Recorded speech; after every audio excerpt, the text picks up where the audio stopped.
Welcome to Remnant 101 at the City on a Hill Church. I'm Associate Pastor Benji Lalean. God's remnant cheerfully gives God the first and best. I'm going to read two verses from Proverbs chapter 3, verses 9 and 10, which says, "Honor the Lord with your possessions and with the first fruits of all your increase. So your barns will be filled with plenty and your vats will overflow with new wine." Kind of more so focusing on the first part of that. Now, this is particularly fitting for the week that we're currently in, which is when we're supposed to be giving God our gold, like the wise men who gave the gold to Jesus. Now, I do, of course, want you to recognize that, as I just read, this is the Word of God telling us to give the first and best of what we have and what we earn.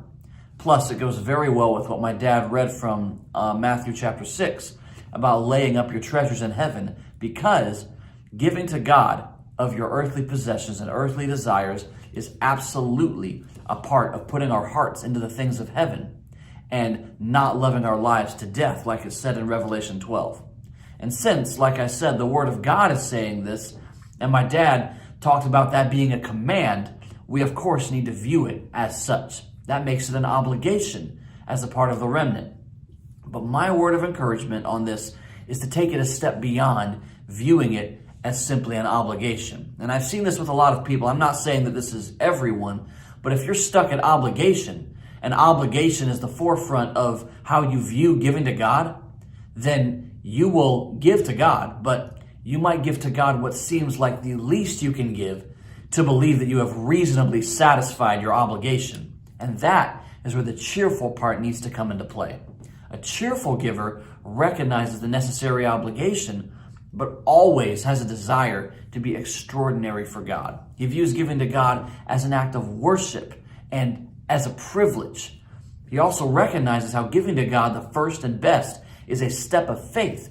And because he desires to please God with his faith, he does so cheerfully. When you give to God your first and your best, you're saying that the first and best that you can obtain on earth is nothing compared to what heaven has in store. And that is laying up treasures in heaven. The woman in Luke who gave 2 mites gave everything that she had. The woman who broke her alabaster box poured out everything she had. Also, how you give is an indication of whether or not you actually recognize who you are giving to.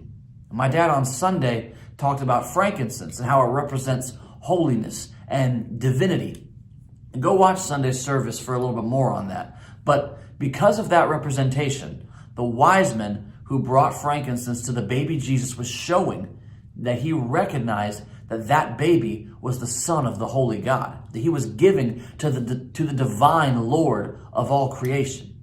I pray that these words are on your heart as you continue to give to God this week, because I believe that those who recognize and follow these principles are exactly the kind of people who are needed to give everything to build this ark, and who I believe will be here to bring Jesus back. God bless you, and Merry Christmas.